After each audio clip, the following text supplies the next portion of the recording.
జయహో BC సభను జయప్రదం చేయాలంటూ సిబిఎన్ ఆర్మీ రాజమహేంద్రవరంలో ర్యాలీ నిర్వహించింది.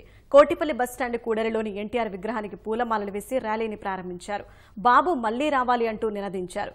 కోటిపల్లి బస్టాండ్ నుంచి సభాస్థలి ఆర్ట్స్ కళాశాల మైదానం దాకా ర్యాలీ కొనసాగింది. ఎమ్మెల్యే గోరంట్ల బుచ్చయ్య చౌదరి, తెలుగుదేశం కార్యకర్తలు, అభిమానులు ర్యాలీలో పాల్గొన్నారు. బీసీలు రాజకీయంగా, ఆర్థికంగా ఎదిగేందుకు ప్రభుత్వం కృషి చేస్తోందని ఎమ్మెల్యే గుర్తు చేశారు. సభను విజయవంతం చేయాలని కోరారు.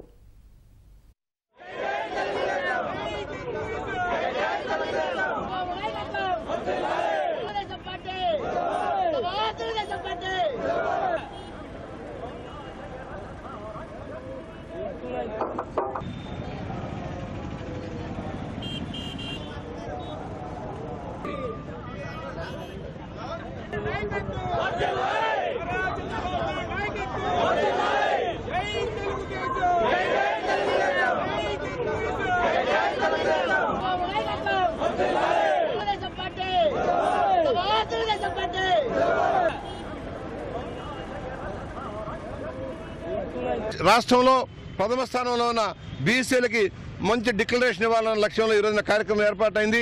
బీసీలను అన్ని రంగాల్లో రాజకీయంగా, ఆర్థికంగా, సాంఘికంగా ముందుకు తీసుకురావడం కోసం మొదటి నుంచి కూడా తెలుగుదేశం ప్రభుత్వం కృషి చేస్తుంది. ఆనాడు అన్న నందమూరి తారక రామారావు గారు బీసీలకు ఉన్నత స్థానం కల్పించారు.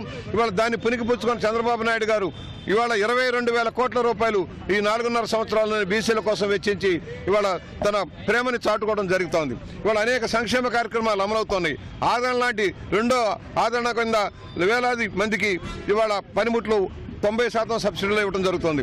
ఏదైతే సంక్షేమ కార్యక్రమాలు అగ్రపీఠం బీసీలకు వేయడం జరుగుతోంది. ఇలాంటి కార్యక్రమాలు ఏనాడు ఏ రాష్ట్రంలో జరగని విధంగా జరుగుతున్నాయి. అందుకని ఇవాళ బీసీలంతా తెలుగుదేశం పక్షాన్ని నిలబడుతున్నారు. ఇచ్చిన మాట నిలబెట్టుకుంటున్న పార్టీ.